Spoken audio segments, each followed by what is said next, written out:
બેંગલુરુથી પ્રધાનમંત્રી મોદી લાઈવ જોડાયા છે। આર્ટ ઓફ લિવિંગનો સ્થાપના દિવસ તે મુદ્દે પ્રધાનમંત્રી મોદી લાઈવ જોડાયા।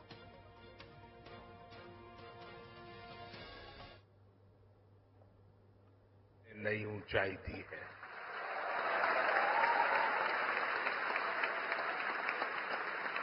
योग, ध्यान, प्राणायाम भारत के संस्कारों का अभिन्न हिस्सा रहे हैं।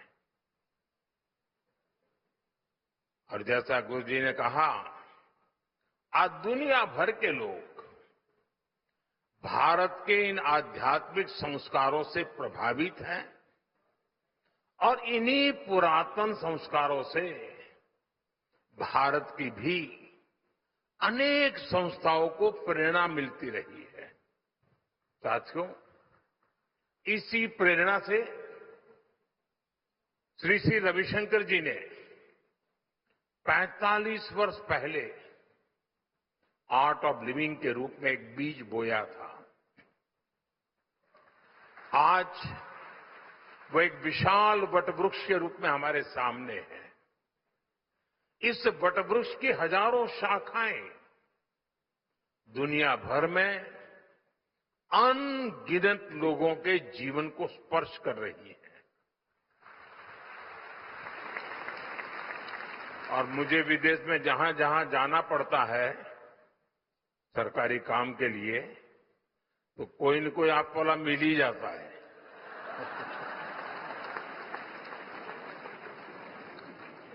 साथियों, हमारा भारत विविधताओं से भरा देश है। इतनी भाषाएं, इतनी परंपराएं, अलग अलग रीति रिवाज, उपासना के अलग अलग तरीके, जब हम इसे देखते हैं तो एक स्वाभाविक प्रश्न हम सबके मन में आता है, आखिर इन सभी सुंदर विविधताओं को जोड़ने वाला मूल तत्व क्या है? इसका उत्तर है स्वयं के लिए नहीं, बल्कि दूसरों के लिए जीना।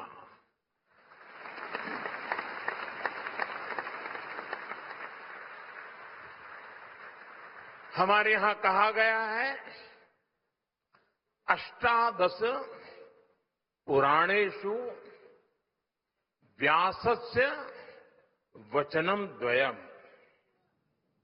परोपकाराः पुण्याय पापाय परपीडनम।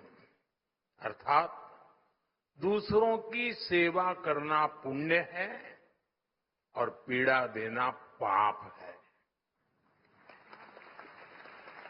सेवा परमो धर्म है। ये हमारे समाज का स्वाभाविक चरित्र है। पीढ़ी दर पीढ़ी ये संस्कार सरिता हम सबको संस्कारित करती है, प्रेरित करती है, ऊर्जावान बनाती है। भारत के अनेक आध्यात्मिक आंदोलनों ने अंततः स्वयं को मानव सेवा के माध्यम से ही अभिव्यक्त किया है। मुझे खुशी है कि आर्ट ऑफ लिविंग के हर प्रयास में सेवा की इसी भावना का प्रतिबिंब नजर आता है।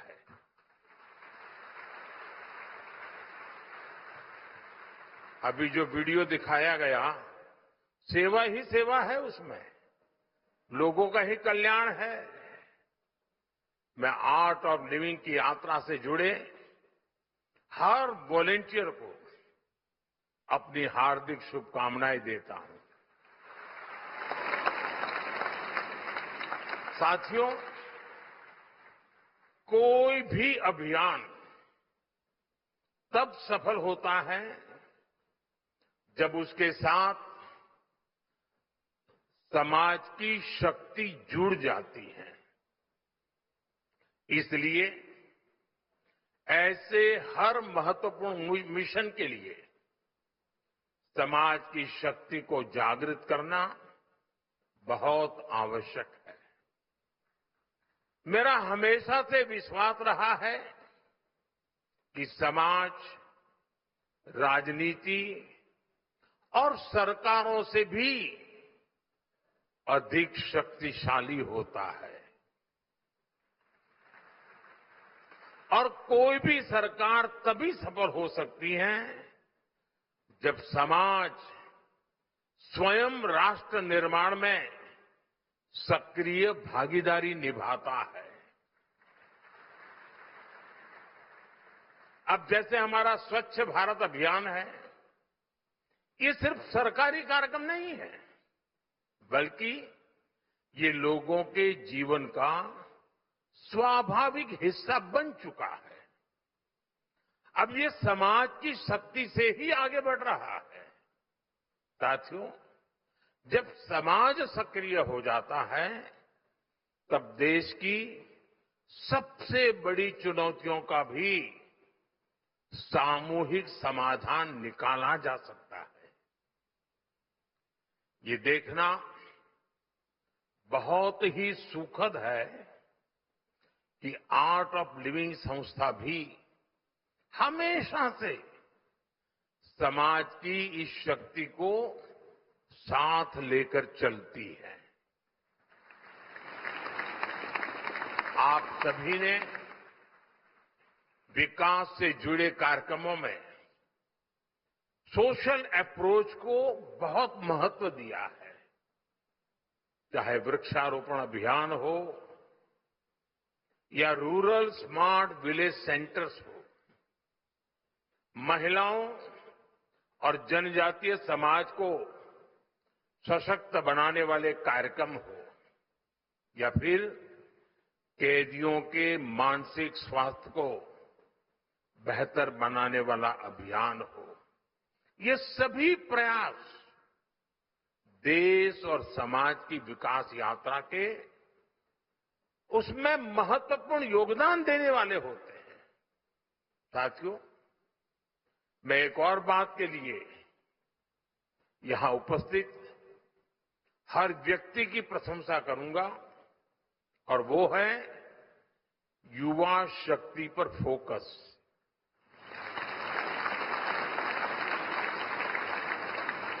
आज की दुनिया में बहुत तेजी से बड़े बड़े परिवर्तन हो रहे हैं। हर दिन साइंस नई संभावनाओं के द्वार खोल रही है। नए नए इनोवेशन पूरे की पूरी इकोनॉमी को बदल रहे हैं। भारत इस बदलाव में केवल भागीदारी नहीं कर रहा, वो कई क्षेत्रों में नेतृत्व भी कर रहा है।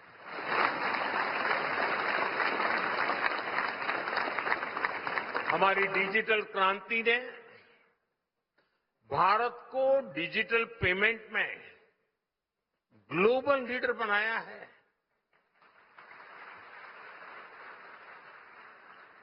आज इंफ्रास्ट्रक्चर भी अभूतपूर्व गति से आगे बढ़ रहा है और फ्यूचरिस्टिक विजन के साथ आगे बढ़ रहा है।